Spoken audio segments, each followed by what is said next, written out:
अस्सलाम वालेकुम students, welcome back to my YouTube channel Beyond Newton. आज की वीडियो में हम 12th क्लास फिजिक्स उसका चैप्टर नंबर फर्स्ट इलेक्ट्रोस्टैटिक्स जिसका फर्स्ट टॉपिक है कूलम्स लॉ वो स्टार्ट करने लगे हैं। वीडियो के पार्ट 1 में हम इसे हाफ डिस्कस कर लिया था। अगर आपने वीडियो नहीं देखी तो पहले आई सजेस्ट कि वो देख लें क्योंकि उसका हाफ टॉपिक उधर कवर हो गया है। आज हम vector form of Coulomb's law discuss करेंगे। Vector form of Coulomb law discuss करने से पहले एक छोटा सा शॉर्ट क्वेश्चन रह गया था जो कि मैंने यहाँ पहले मेंशन किया है, पहले उसे डिस्कस कर लेते हैं। Coulomb's force is a mutual force. अब ये जो लाइन मैंने मेंशन की है coulomb force is a mutual force, इसका क्या मतलब है पहले ये समझ लेते हैं। म्यूचुअल का जो वर्ड है वो हम वहां पे लिखते हैं जब दो चीजें मिलकर जो कोई अपना इफेक्ट कंबाइन इफेक्ट दे रही होती है। Coulomb force is a mutual force, इस बात का ये मतलब है कि अगर हमारे पास Q1 चार्ज Q2 पे फोर्स लगाएगा तो Q2 चार्ज भी लाजमी बात है कि Q1 पे फोर्स लगाएगा, लेकिन वो जो फोर्स होगी वो इन दोनों की आपस में मैग्नीट्यूड में इक्वल होगी और डायरेक्शन में अपोजिट होगी। और इस चीज से आपको एक न्यूटन का लॉ याद आ रहा होगा, न्यूटन थर्ड लॉ, जिसकी स्टेटमेंट थी कि action and reaction are equal in magnitude but opposite in direction.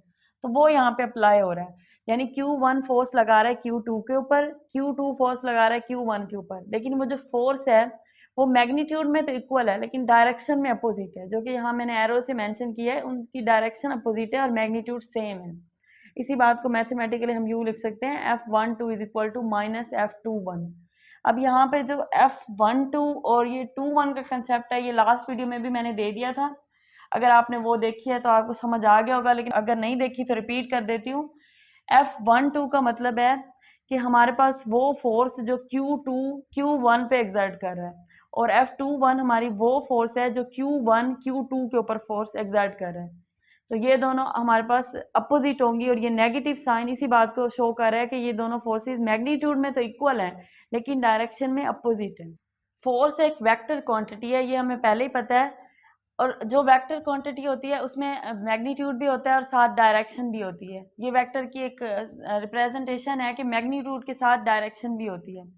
अब अगर फोर्स वेक्टर क्वांटिटी है तो उसका जो मैग्नीट्यूड है वो तो हम सिंपली एफ के साथ रिप्रेजेंट करते हैं, लेकिन वेक्टर को उसको रिप्रेजेंट करने के लिए, उसकी डायरेक्शन रिप्रेजेंट करने के लिए हमें एक यूनिट वेक्टर की जरूरत होती है जो कि यहाँ पे एफ हैट की सूरत में है। एफ हैट हमारा वो यूनिट वेक्टर है जो हमारी फोर्स की डायरेक्शन को बता रहा है। और यहाँ पे जो मैंने डायरेक्शन का जिक्र किया है वो इसलिए किया है क्योंकि हम vector form of Coulomb's law पढ़ रहे हैं, और जो पहले हमने फर्स्ट पार्ट में कूलम लॉ कवर किया था वो सिंपल था, उसमें हमने सिर्फ फोर्स की मैग्नीट्यूड डिस्कस की थी। क्योंकि अब हम वेक्टर फॉर्म पढ़ रहे हैं और इसमें हमें फोर्स की डायरेक्शन भी चाहिए, तो डायरेक्शन के कंसेप्ट से पहले हमें यूनिट वेक्टर के बारे में पता होना चाहिए कि यूनिट वेक्टर एक ऐसा वेक्टर है जो किसी भी वेक्टर की डायरेक्शन को एक्सप्लेन करता है। तो हमें एक ऐसा वेक्टर चाहिए जो हमारी मैग्नीट्यूड वाला फोर्स का फार्मूला जो हमने लास्ट लेक्चर में निकाला था उसमें सिर्फ एक यूनिट वेक्टर की एडिशन करने से हमारा ये वेक्टर फार्मूला निकल आता है, वेक्टर फॉर्म का फार्मूला।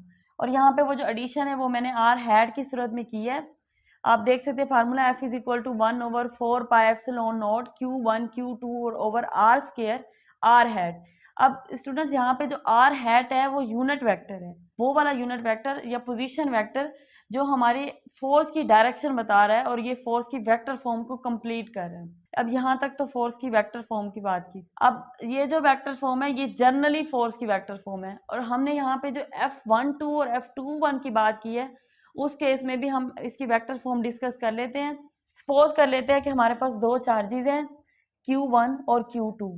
Q1 भी फोर्स लगा रहा है Q2 के ऊपर जो कि है F21, और Q2 भी फोर्स लगा रहा है Q1 के ऊपर जो कि है F12। R21 और R12 इन दोनों के पोजीशन वेक्टर्स हैं। अब जब ये दोनों एक दूसरे पे फोर्स एग्जर्ट कर रहे हैं और इनकी कोई ना कोई डायरेक्शन है तो इसकी जो वेक्टर फॉर्म होगी वो आगे यहाँ इन दो इक्वेशंस में मेंशन है।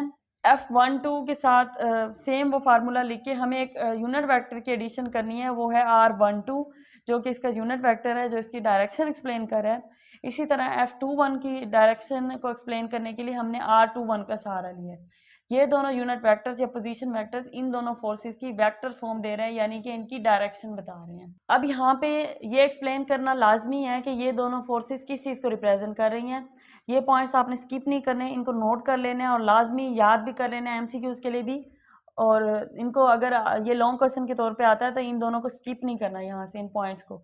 F12 is the force exerted by Q2 on Q1, जो कि मैंने पहले ही आपसे डिस्कस किया कि F12 वो फोर्स है जो Q2 लगा रहा है Q1 के ऊपर, और F21 वो फोर्स है जो Q1 लगा रहा है Q2 के ऊपर, जो यहाँ मेंशन है F21 is the force exerted by Q1 on Q2। तो इसमें कंफ्यूज नहीं होना, इसे अच्छे तरीके से देख लेना है।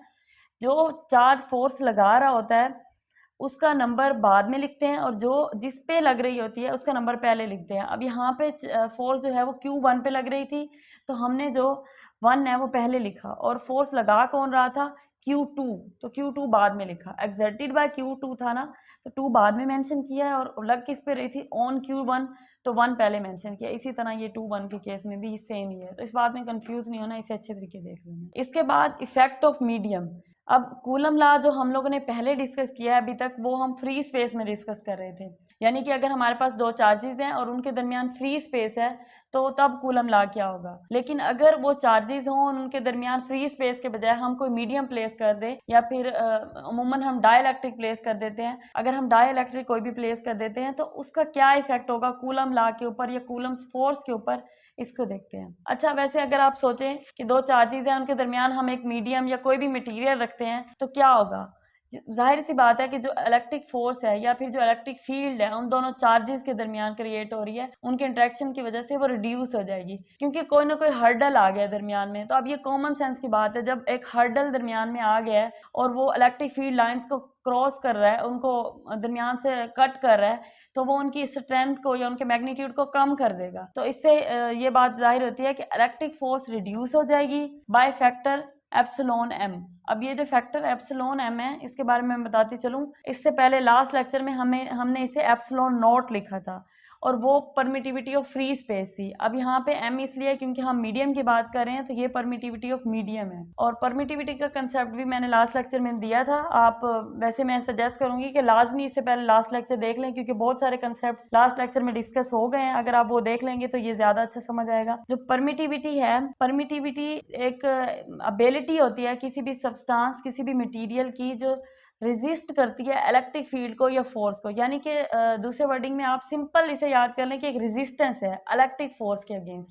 जिस तरह करंट फ्लो करता है और उसके अगेंस्ट रेजिस्टेंस होती है, इसी तरह जो इलेक्ट्रिक फोर्स या इलेक्ट्रिक फील्ड है चार्जेस के दरमियान, उनको जो चीज़ रेजिस्ट करती है, इस चीज़ की एबिलिटी को हम मेजर करते हैं परमिटिविटी के साथ। तो ये जो परमिटिविटी है ये मीडियम की परमिटिविटी है, परमिटिविटी ऑफ मीडियम, यहाँ मैंने मेंशन किया है। अच्छा, अब मीडियम का इफेक्ट ये हुआ है कि फोर्स रिड्यूस हुई है और दूसरा साथ साथ रेजिस्टेंस इंक्रीज हुई है। जैसे मैंने पहले ही बताया कि इसके इंक्रीज करने की वजह से ही वो फोर्स रिड्यूस हो जाएगी, और इसी तरह इसका फार्मूला भी अब चेंज हो जाएगा। जो कि पहले हमारे पास एप्सिलॉन नॉट के साथ था, अब हम इसे एप्सिलॉन एम के साथ रिप्लेस करेंगे।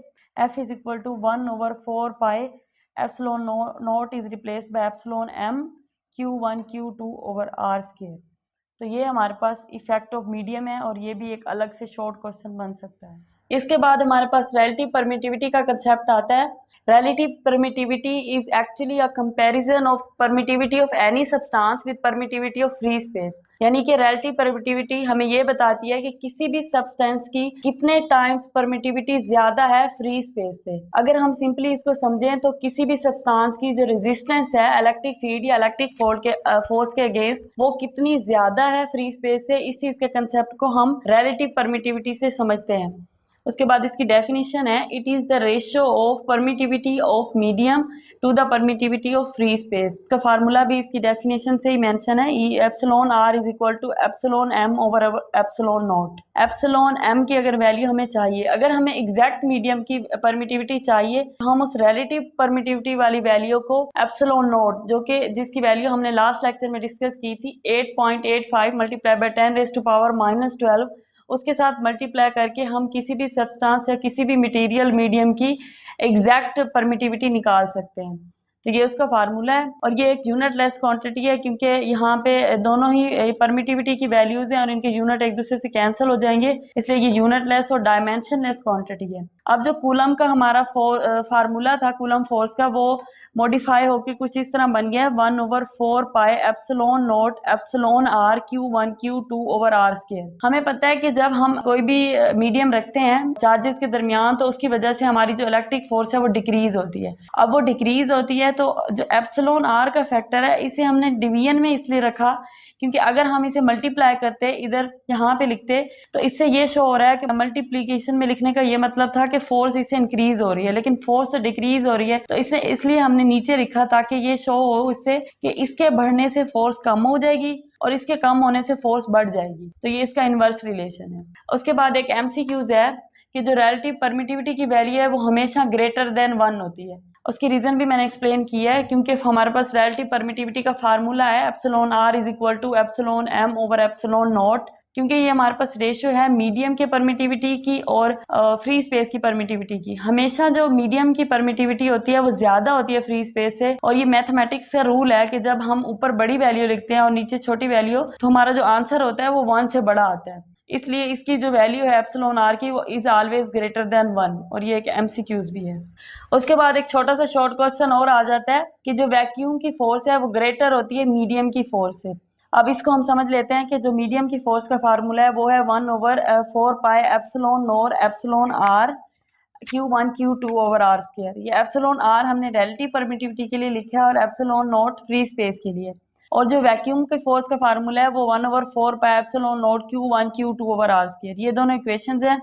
अगर हम फर्स्ट इक्वेशन को इस तरह लिखें तो इससे कोई फर्क नहीं पड़ेगा कि हम 1/एप्सिलॉन आर का फैक्टर बाहर निकाल दें। इक्वेशन में कोई चेंजेस नहीं आएगी, जस्ट ये फैक्टर बाहर निकाला है और बाकी चीजें अंदर लिख दी। अगर हम देखें तो ये जो ब्रैकेट के अंदर फैक्टर है, ये हमारे पास वैक्यूम की जो फोर्स है उसकी वैल्यू बन रही है। अगर आप इसको गौर से देखें और इक्वेशन 2 को देखें तो ये वैक्यूम की जो फोर्स है उसकी वैल्यू बन रही है, इसलिए यहाँ पे मैंने रिप्लेस कर दिया वैक्यूम की फोर्स के साथ इस फैक्टर को। अब हमें ये चीज बता रही है कि जो मीडियम की फोर्स है वो मीडियम की जो फोर्स है वो कम है। अगर हम वैक्यूम की फोर्स को एप्सिलॉन आर यानी कि किसी भी रिलेटिव परमिटिविटी की वैल्यू किसी भी मीडियम की रिलेटिव परमिटिविटी की वैल्यू से डिवाइड करें, तब जाके हमारे पास वो मीडियम के फोर्स के बराबर आती है। इट मीन्स कि जो हमारी वैक्यूम की फोर्स है वो ग्रेटर है और मीडियम की फोर्स लेस है। अब यहाँ पर हमारा लॉन्ग क्वेश्चन कंप्लीट हो जाता है। इसको हमने 2 पार्ट्स में पढ़ा और 2 पार्ट्स में पढ़ने का मकसद ये था कि ये इसमें क्योंकि बहुत सारे शॉर्ट क्वेश्चन एमसीक्यूज और छोटे छोटे कंसेप्ट थे, तो आई होप कि अब 2 पार्ट्स में पढ़ने की वजह से आप लोग को ये सारे कंसेप्ट अच्छे तरीके से क्लियर हो गए होंगे। लेकिन फिर भी अगर कोई कन्फ्यूजन हो तो आप लोग कमेंट बॉक्स में इसको ज़रूर शेयर किया करें। इस पर हम नेक्स्ट अगेन वीडियो बना लेंगे या फिर उन कंसेप्ट को अगेन डिस्कस कर लेंगे। और आई होप कि आपको ये लेक्चर समझ आ गया होगा। अगर आपको वीडियोस मेरी अच्छी लगती हैं तो इसको लाइक कर दिया करें। अगर आपने अभी तक चैनल को सब्सक्राइब नहीं किया तो चैनल को सब्सक्राइब कर लें और मेरी वीडियोस देखते रहें। इंशाल्लाह आगे भी इसकी वीडियोस फर्स्ट ईयर की सेकंड ईयर की दोनों क्लासेस की वीडियोस आती रहेंगी। लेक्चर्स को अच्छे तरीके से सुना करें और फिर इसे बुक से भी रीड किया करें। तो आज का लेक्चर यहीं तक था। Thank you so much.